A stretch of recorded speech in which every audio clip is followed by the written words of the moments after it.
നമസ്കാരം. അരൂർ ന്യൂസിലേക്ക് സ്വാഗതം. അരൂർ ചെറുവള്ളി ക്ഷേത്രത്തിലെ പ്രസിദ്ധമായ തിരുവാതിര മഹോത്സവം ഫെബ്രുവരി 25 മുതൽ 27 വരെ നടക്കും. വാർത്തകൾ വിശദമായി.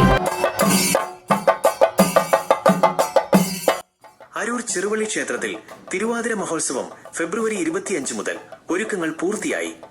അരൂർ പ്രശസ്തമായ അരൂർ ചെറുവള്ളി ക്ഷേത്രത്തിലെ ഈ വർഷത്തെ തിരുവാതിര മഹോത്സവം ഫെബ്രുവരി 25 മുതൽ 27 വരെ ഭക്തിനിർഭരമായ ചടങ്ങുകളോടെ ആഘോഷിക്കും. പുലിവാഹനനായ അയ്യപ്പസ്വാമിയും ലോകമാതാവായ രാജരാജേശ്വരിയും ഒരുമിച്ച് വാണരുളുന്ന അപൂർവ ബിംബപ്രതിഷ്ഠയുള്ള ക്ഷേത്രമാണിത്. ക്ഷേത്രം തന്ത്രി ബ്രഹ്മശ്രീ മോനാട്ടുമന കൃഷ്ണൻ നമ്പൂതിരി ഉത്സവ ചടങ്ങുകൾക്ക് മുഖ്യ കാർമ്മികത്വം വഹിക്കും. വിവിധ ദിനങ്ങളിലെ പരിപാടികൾ. ഫെബ്രുവരി 25 ഒന്നാം ദിവസം ക്ഷേത്രത്തിലെ വിശേഷാൽ ചടങ്ങുകൾക്ക് പുറമെ വൈകിട്ട് താലപ്പൊലി നടക്കും. തുടർന്ന് വൈക്കം ശിവഹരി ഭജൻസിന്റെ ഹൃദയജപലഹരി ഭക്തിഗാനസുധയും അരങ്ങേറും. ഫെബ്രുവരി 26 രണ്ടാം ദിവസം രണ്ടാം ഉത്സവ ദിനമായ വ്യാഴാഴ്ച വൈകിട്ട് പ്രശസ്ത സംഗീതജ്ഞൻ ലാൽജി ചേർത്തലയും സംഘവും അവതരിപ്പിക്കുന്ന ഫ്യൂഷൻ തരൻ മെഗാ ഷോ നടക്കും.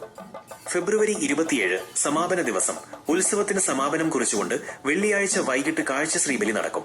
35-ൽ പരം പ്രഗത്ഭരായ കലാകാരന്മാർ അണിനിരക്കുന്ന വിസ്മയിപ്പിക്കുന്ന ചെണ്ടമേളമാണ് സമാപന ദിവസത്തെ പ്രധാന ആകർഷണം.